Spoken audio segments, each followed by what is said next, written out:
Ésaïe, chapitre 34. Approchez, nations, pour entendre. Peuple, soyez attentifs. Que la terre écoute, elle et ce qui la remplit, le monde et tout ce qu'il produit. Car la colère de l'Éternel va fondre sur toutes les nations, et sa fureur sur toute leur armée. Il les voue à l'extermination, il les livre au carnage. Leurs morts sont jetés, leurs cadavres exhalent la puanteur, et les montagnes se fondent dans leur sang. Toute l'armée des cieux se dissout. Les cieux sont roulés comme un livre, et toute leur armée tombe, comme tombe la feuille de la vigne, comme tombe celle du figuier. Mon épée s'est enivrée dans les cieux.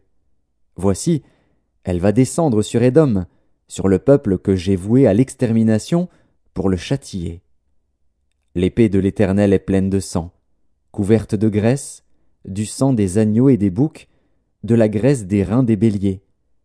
Car il y a des victimes de l'Éternel à Botsra, et un grand carnage dans le pays d'Édom, les buffles tombent avec eux, et les bœufs avec les taureaux. La terre s'abreuve de sang, et le sol est imprégné de graisse. Car c'est un jour de vengeance pour l'Éternel, une année de représailles pour la cause de Sion. Les torrents d'Édom seront changés en poix, et sa poussière en soufre, et sa terre sera comme de la poix qui brûle. Elle ne s'éteindra ni jour ni nuit, la fumée s'en élèvera éternellement. D'âge en âge, elle sera désolée, à tout jamais personne n'y passera. Le pélican et le hérisson la posséderont, la chouette et le corbeau l'habiteront. On y étendra le cordeau de la désolation et le niveau de la destruction. Il n'y aura plus de grands pour proclamer un roi, tous ses princes seront anéantis. Les épines croîtront dans ses palais, les ronces et les chardons dans ses forteresses. Ce sera la demeure des chacals, le repaire des autruches. Les animaux du désert y rencontreront les chiens sauvages, et les boucs s'y appelleront les uns les autres. Là le spectre de la nuit aura sa demeure, et trouvera son lieu de repos.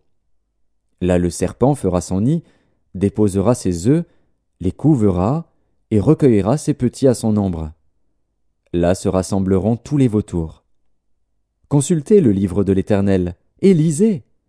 Aucun d'eux ne fera défaut, ni l'un ni l'autre ne manqueront, car sa bouche l'a ordonné. C'est son esprit qui les rassemblera. Il a jeté pour eux le sort, et sa main leur a partagé cette terre au cordeau, ils la posséderont toujours, ils l'habiteront d'âge en âge.